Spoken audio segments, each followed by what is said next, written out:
President Trump is continuing his crackdown on American cities. We tried to figure out what makes TikTok so addictive. And our food critic is stepping down and finally revealing his face. That's some of what we'll get to on the 7 from the Washington Post. I'm Hannah Jewell. It's Tuesday, October 7th. Let's get you caught up with today's 7 stories. Number 1. President Donald Trump is deploying the National Guard in unprecedented ways. Since June, the Trump administration has sent or pledged to send troops to more than half a dozen Democrat-led American cities, including Los Angeles, D.C., and Memphis. Over the weekend, Trump escalated his efforts.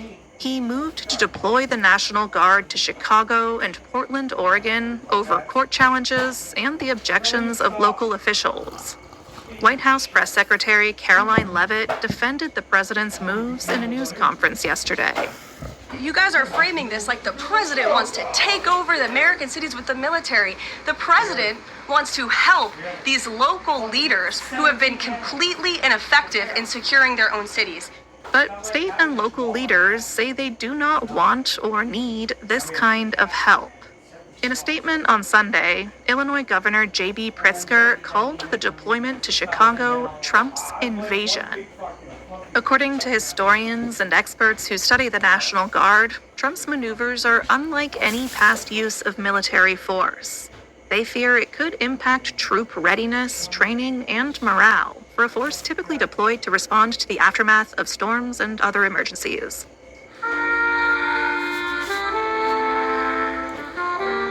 It's the 2-year anniversary of Hamas's attack on Israel. That's our second story. On October 7th, 2023, about 1,200 Israelis were killed when Hamas-led militants poured out of Gaza in a surprise attack. 251 people were taken hostage. Around 20 of them are still believed to be alive in Gaza.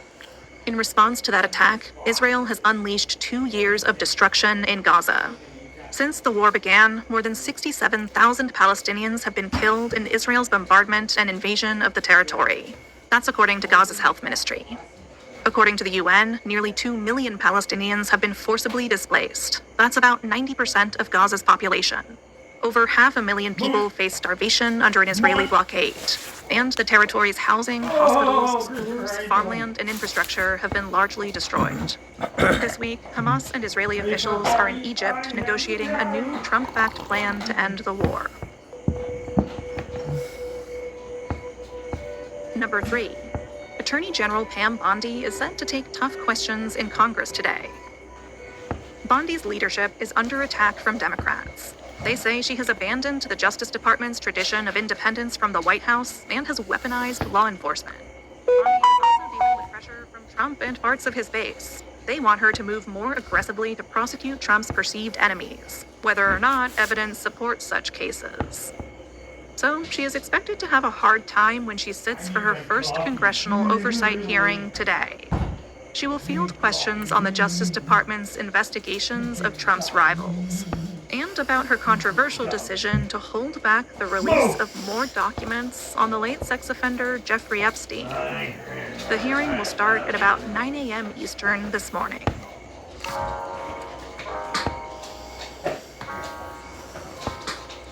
Number 4.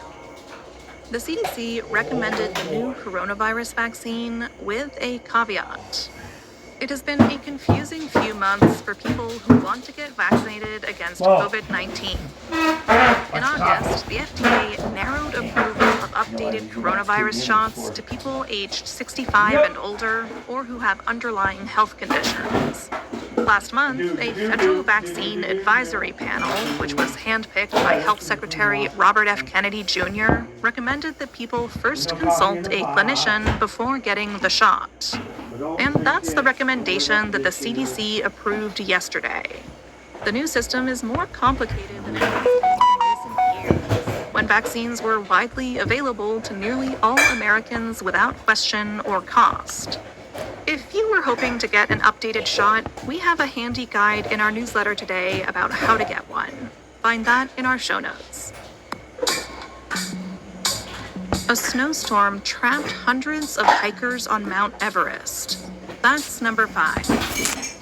Heavy snowfall over the weekend created a dire situation on the lower slopes of the world's tallest mountain. According to Chinese state media, at least 350 people were rescued by midday yesterday, and 200 remain stuck.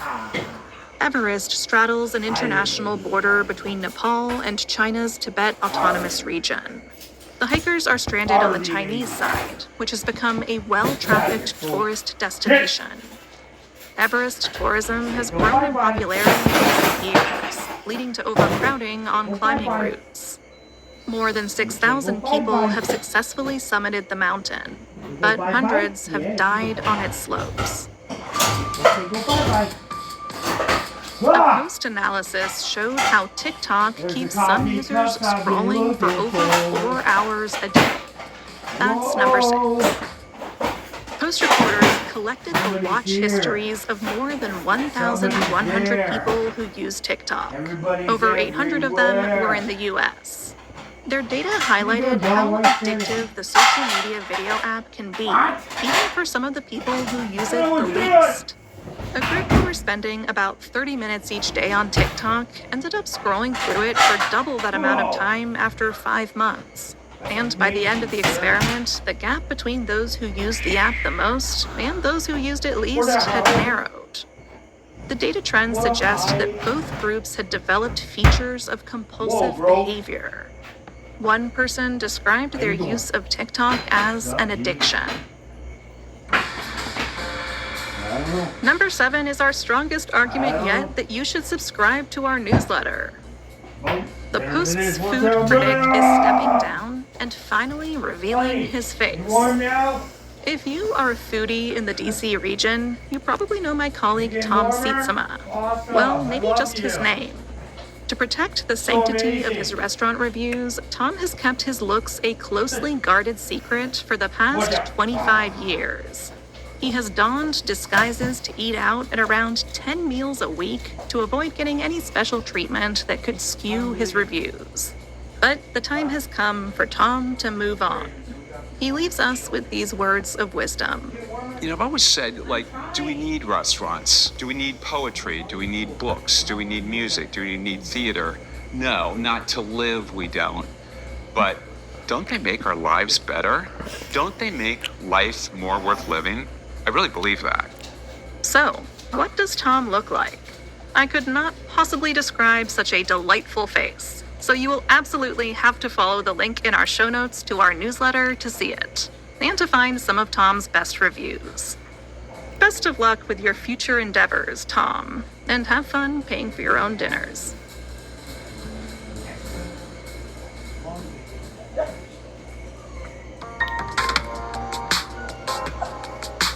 Alright, you're all caught up. For your next listen, check out the latest episode of Post Reports. My colleagues tackle the question, how worried should we be about the high energy use of artificial intelligence? Find that episode of Post Reports and more wherever you listen to podcasts. I'm Hannah Jewell. I'll meet you back here tomorrow.